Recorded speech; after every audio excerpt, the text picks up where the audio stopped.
Bonjour à toutes, bonjour à tous. Aujourd'hui, on va traiter l'exercice 18, chimie. On commence. Voilà l'énoncé. Donc, il s'agit ici d'une solution. Voilà, on prépare un volume d'1 litre, V égale à 1 litre, d'une solution d'acide benzoïque de formule C6H5CO2H en faisant réagir ou bien en faisant dissoudre 2,4 g de cet acide avec l'eau. À l'état final, le pH de la solution de tout le mélange vaut 3. Donc ça, c'est le pH à la fin de la réaction.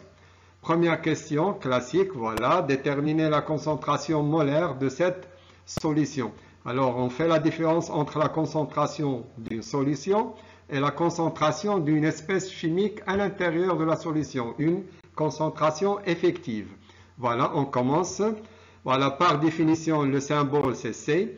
Donc, c'est la quantité de matière du solvant. Donc, le solvant, c'est l'acide, sur le volume. Vous avez la masse et vous avez ici les masses molaires. Donc, petit m sur grand m, la masse sur la masse molaire fois le volume. On passe à l'application numérique. Nous avons la masse utilisée, c'est 2,4. Si vous faites la somme de toutes les masses molaires, vous allez trouver 122 et le volume, il vaut 1 litre. Ce qui va vous donner 1,96 10 moins 2 mol litre moins 1. C'est une question directe.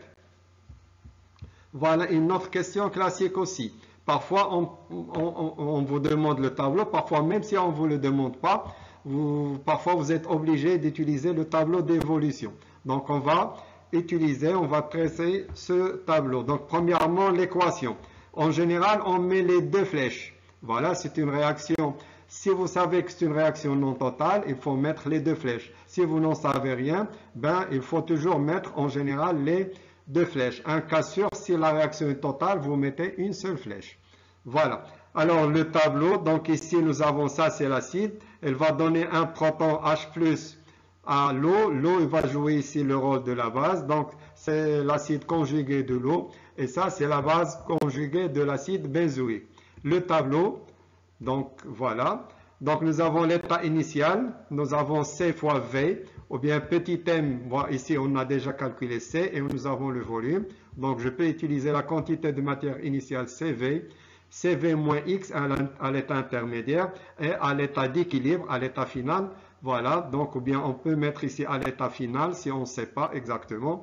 Donc, et voilà aussi pour les produits. Les coefficients sont toujours 1, 1, 1, que ce soit pour les réactifs ou pour les produits. Donc, c'est facile. Voilà, question 3. Calculez l'avancement de la réaction et vous avez le pH. On a déjà fait cette question avant. Alors, si on vous donne le pH, ça veut dire que vous avez H3+, et vous allez vous baser sur H3+, pour déterminer X à l'équilibre, non pas sur la base conjuguée ou bien sur l'acide. Alors, on a le pH. Je passe à la page suivante. Voilà, par définition, c'est quoi la concentration de l'ion hydronium? C'est 10 puissance moins pH. Et c'est quoi la concentration de H3+? C'est la quantité de matière de H3+, sur le volume. Et la quantité de matière de H3+, comme on vient de l'expliquer, du tableau d'avancement, c'est X équilibre. Donc, c'est l'avancement à l'équilibre. Alors, je fais passer le volume à la droite. Donc, à droite, ça fait X équilibre égale à V fois 10 puissance moins pH. Et on finit par l'application numérique. Le volume vaut 1. Le pH 3, donc 1 fois 10 moins 3, donc c'est direct. 10 moins 3 et l'unité, c'est la mol. Alors, la question 4. Je reprends l'exercice. Voilà, la question 4. Déterminer la concentration molaire de toutes les espèces chimiques à l'équilibre, sauf le solvant. Et en excès, on ne va pas le calculer. On peut le calculer, mais ce n'est pas intéressant. Il n'y a pas de grande variation. Alors, on commence. Alors, premièrement, question numéro 4, on va commencer par les produits, puisqu'ils ont même X équilibre. Alors, s'ils ont la même quantité X équilibre, forcément, ils ont la même concentration. Donc, la concentration de C6H5CO-, c'est la même que H3+. Et H3+, on a déjà expliqué, c'est 10 moins pH, c'est-à-dire 10 moins 3. Alors, d'un seul coup, on a calculé les deux produits puisqu'ils ont la même quantité de matière. Alors il reste le réactif. Voilà, donc le réactif c'est l'acide benzoïque, c'est la quantité de matière sur le volume, et du tableau d'avancement, quelle est la quantité à l'état final, à l'état d'équilibre? C'est CV moins X équilibre. Vous pouvez laisser ça comme ça et faire les calculs, sinon vous pouvez, voilà, simplifier ici, on aura CV sur V, ça fait C, on aura X équilibre sur V.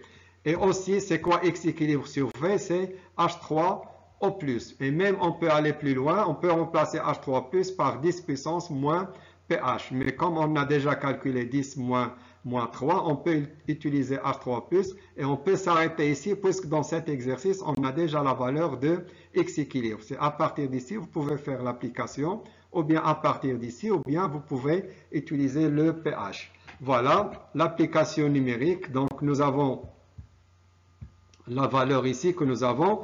Donc ça fait, voilà l'expression, ça fait C. Et quelle est la valeur de C? On l'a déjà calculé, 1,96 10 moins 2. Et H3 plus, ça fait 10 moins 3. Si vous faites les calculs, vous allez trouver 1,86 10 moins 2 et toujours mol litre moins 1. Voilà, la dernière question. Donc l'exercice, voilà. Déduire la constante d'équilibre. Voilà, c'est un exercice, c'est comme une petite introduction à la constante d'équilibre. D'accord? On va rappeler c'est quoi la constante d'équilibre. Voilà, tout simplement, c'est quoi la constante d'équilibre? C'est le quotient de réaction à l'équilibre. Donc, il faut apprendre l'expression, il faut la connaître par cœur. Voilà, je prends l'expression.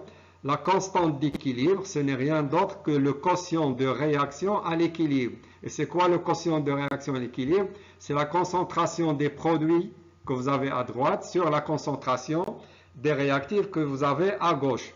Et on ne considère pas les solvants et les solides. Donc, je n'ai pas pris l'eau parce que c'est un solvant. Alors, la question 4, on a déjà calculé H3+, C6H5CO- et l'acide benzoïque. Il suffit de les remplacer. Voilà l'application numérique.